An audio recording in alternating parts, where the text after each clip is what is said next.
জামাত ইসলামীতে যোগ দিয়েছি কিছু কওমি আলেম। তো এইবারেও আমার হালাকার প্রোগ্রামে এসেছেন কয়েকজন কওমি আলেম, দুই একজন একবারে নতুন বড় মুফতি। তো আসার পরে আমি বললাম, ভাই আমাদের সাংগঠনিক সপ্তাহ চলছে, সাথে বাইতুল মাল পক্ষ। তো বাইতুল মাল পক্ষে সবাই আনত বাড়াইতেছে, আমার রোকন আছে, আমার জুনে আলেম রোকন 24 জন, যারা বাংলাদেশের বড় বড় বক্তা, আমির হামজা ভাই, আব্দুল্লাহ আলমী, সবে আমার জুনের ছিল। বড় হামজা ভাই চলে গেছে কুষ্টিয়া, তারেক মনোয়ার ভাই সহ সবাই। তা আমি বাইতুল মাল বাড়াচ্ছি, আপনি কত বাড়াবেন, আপনি কত বাড়াবেন। এখন কওমি ভাইয়ের কাছে এসে আমি একটু থামছি, তিনিও হাজির আছে, তিনি সমর্থক। আমি ওনাকে বুঝালাম যে ভাই এমন এক দলে যোগ দিছেন যে দলে আইলে টাকা দেয়া লাগে। আপনারা তো আলেম ওলামা মানুষ, সব জায়গায় মানুষ শুধু দেয়। আসলে তো যারা আলেম ওলামা তারা মসজিদে নামাজ পড়াইলে জুমার হাদিয়া পায়, মাহফিলে গেলে মাহফিলে হাদিয়া পায়, রাস্তায় কেউ দোয়া চাইলো 1000 টাকার নোট দিয়া হাতের মাঝে গুজা দেয়, শুধু নেয়। কিন্তু শিবির জামাত কি শুধু কয় আমরা রে দেও। তা আমি বললাম, ভাই আমাদের দলের এটা সিস্টেম, যেখানে আসলে টাকা দিতে হয়। আমাদের রক্ষণ সিলেবাস, আমাদের কর্মী সিলেবাস রিপোর্ট সম্পূর্ণটাই কল্যাণ দিয়ে ভরা। আমরা শুরু করি কোরআন অধ্যয়ন দিয়ে, রিপোর্টের শেষ কলাম আত্মসমালোচনা।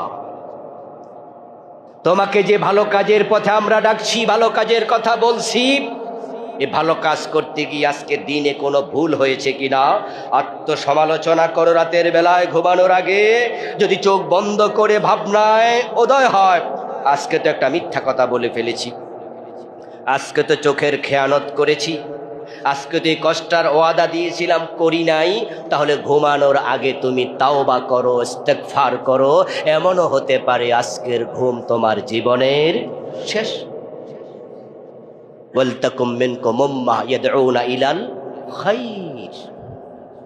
নবীজি সাল্লাল্লাহু আলাইহি সাল্লাম বলেছেন, যদি তুমি দাওয়াতি কাজ করো, মানুষকে আল্লাহর পথে ডাকো, তোমার কথা সব মানুষ শুনে ফেলবে এটা হবে না।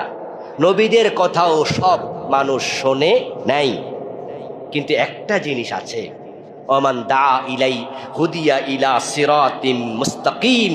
আমার রাসূল বলে, যে মানুষকে আল্লাহর পথে ডাকে, তার কথা মানুষ যদি নাও শোনে, অ্যাটলিস্ট আল্লাহ খুশি হয়ে তাকে হেদায়াত দিয়ে দেয়।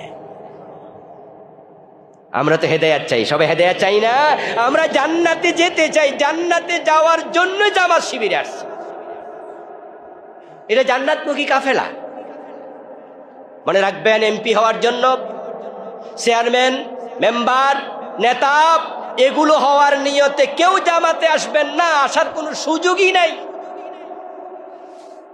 এটা পদ পদবীর জন্য আসা দলের নাম নয়।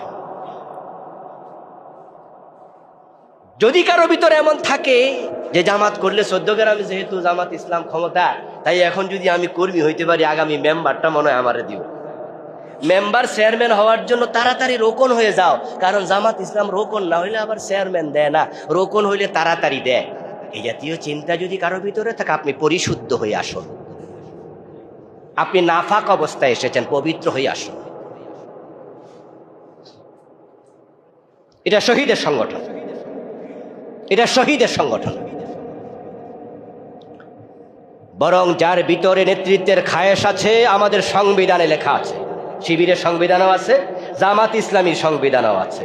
নির্বাচনের সময় যিনি নির্বাচন কমিশনার থাকেন, তিনি পড়ে শোনান, যার নেতৃত্বের খায়েশ আছে তাকে ভোট দেয়া, যে নেতা হতে চায় তাকে আমরা নেতা বানাই না। এটা জান্নাতি কাফেলা। এ কথার অর্থ সবাই জান্নাতি নয়, কিন্তু জান্নাতমুখী কাফেলা। আমরা জান্নাতে যেতে চাই, এই জন্যই জামাত করি, এই জন্যই শিবির করি। তো যদি আপনি মানুষকে ইসলামের পথে ডাকেন, নবীজি বলে হুদিয়া ইলা সিরাতিম মুস্তাকিম, মানুষ হেদায়াত পাক আর না পাক, আল্লাহ খুশি হয়ে আপনাকে হেদায়াত দিয়ে দেবে। এটা কি বড় প্রাপ্তি নয়? قال رسول الله صلى الله عليه وسلم الدال على الخير كفاعله والدال على الشر كفاعله। আমার রাসূল বলেন, তুমি যদি মানুষকে ইসলামের পথে ডাকো, তাহলে তোমার এই ডাকার কারণে দলে যোগ দিল এই লোকটা হতে পারে আজকে সমর্থক, কালকে হবে কর্মী, পরশুদিন হয়ে যাবে রোকন, তারপরে ইউনিয়ন আমির, তারপরে হয়ে যাবে থানা আমির, হতে পারে তোমার হাতের সমর্থক পরে হয়ে যাবে জেলা আমির। ঠিক তো, আজকে যিনি শাহজাহান ভাই আমাদের জেলা আমির, এক সময় কি এমন ছিল না যাকে যে সমর্থক বানিয়েছে? আমরা যারা আজকে আছি, আমাদের বেলাল ভাই জেলা সভাপতি ছিলেন, আজকে আলহামদুলিল্লাহ থানা সেক্রেটারি, আরো বড় নেতা হবেন। ওনাকেও তো কেউ না কেউ শিবিরে যোগ করিয়েছিল।